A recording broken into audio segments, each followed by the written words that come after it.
Has Kenya just stepped on Putin's shoes? What I'm asking is if Kenya might be the new Ukraine. Why am I saying this? Putin has just warned Kenyans. Putin is the current president of Russia, and now everyone knows him as the man who is trying to bring down Ukraine. He has widely been termed as the new Hitler after his invasion to Ukraine. Putin has received numerous criticism for his actions of invading Ukraine. And now he has turned to Kenya. Kenya and Russia maintain diplomatic relations, but the level of cooperation and interaction between the two countries is relatively limited. However, in recent years, there have been some signs of increased engagement between the two countries, but not as much reliance as Kenya has with America, who happens to be Russia's greatest rival, especially since the beginning Russian invasion to Ukraine. What is Putin saying? Let me explain. Welcome back to Storytelling Recap. Before we continue, please subscribe to this channel. I promise you will have the best videos, and I will make them interesting for you to watch and learn. This is your go-to channel in life experiences, video, marriages, and all upcoming news. Please subscribe.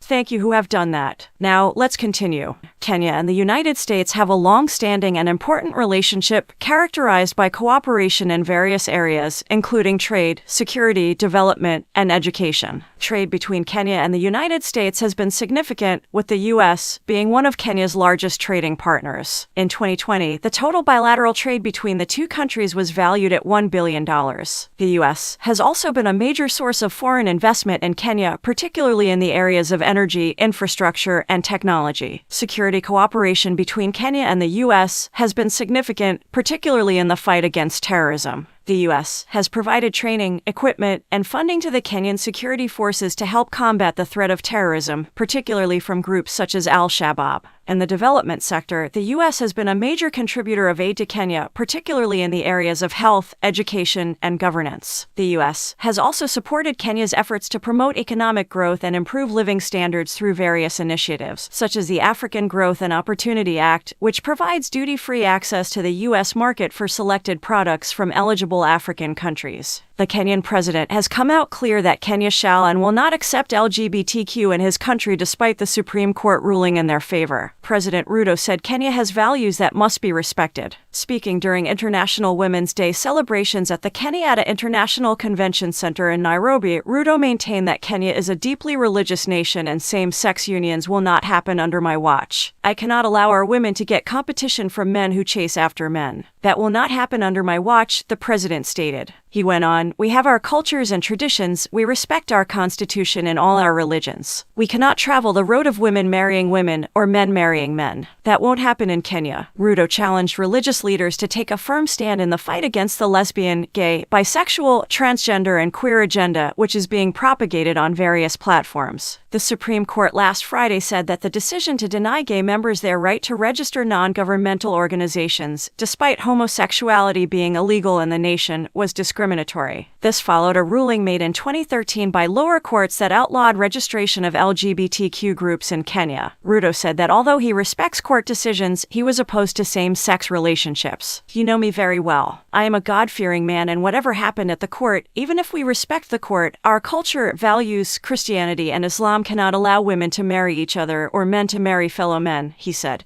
"I want to ask our religious leaders to stand firm and educate our children, our people, so that we don't lose our beliefs and way of life to foreign practices," the president added. Deputy President Rigathi Gachagua, on the other hand, expressed shock at the ruling that granted LGBTQ proponents the right to form an association to advance their interests. "I was shocked and even wondered what I could say. Do you know there are times you can be shocked until you have nothing to say? We are hearing that there is an organization that wants to defend same-sex marriage. What is that?" he posed. Opposition leader Raila Odinga also separately condemned the ruling, saying the judiciary was overstepping its mandate. "We condemn in very strong terms and totally reject the ruling by the Supreme Court on the alleged rights of the LGBTQ community, which ruling amounts to usurpation of the role of Parliament to make laws that are consistent with the ideals, culture, and traditions of our people. Consequently, we call upon our Houses of Parliament to seize this matter and stop this invasion and erosion of our ways of life by traditions that are strange and unacceptable to us," Raila said. "We have three arms of government: Parliament, Executive, and Judiciary. Parliament is supposed to make laws, among other their duties, the executive is to offer services according to the laws, and the judiciary is supposed to interpret the laws. They cannot make new laws. Russia has joined top leaders in Kenya to dismiss a recent judgment by the Supreme Court that allowed the gay community in the country to formally register their own association. President William Ruto and his deputy Rigathi Gachagua on Thursday, March 2nd, publicly stated that homosexuality has no place in the Kenyan society and vowed not to allow same-sex marriages. Reacting to the remarks, the Russian embassy in Kenya claimed the gay agenda was being pushed by the Western nations, warning that the West will come for more. The Russian government noted that the leaders have a responsibility of protecting the country's traditional values or risk losing humanity. That is only the beginning. The West will come for more. Traditional values shall be protected, otherwise, humanity is doomed, Russia said in a tweet on Tuesday, adding, not parent 1 and parent 2, but family. Not rules, but law. Thank you for watching this interesting video. Let me know what you think about this story in the comment section below. If you learned something, like this video and subscribe so that you shall not miss videos like this in the future. Also watch these other videos. I promise you will love them. Remember, successful people look like you, and all you need in life, God has it, just ask Him for it and it shall be given to you. See you in the next video, subscribe.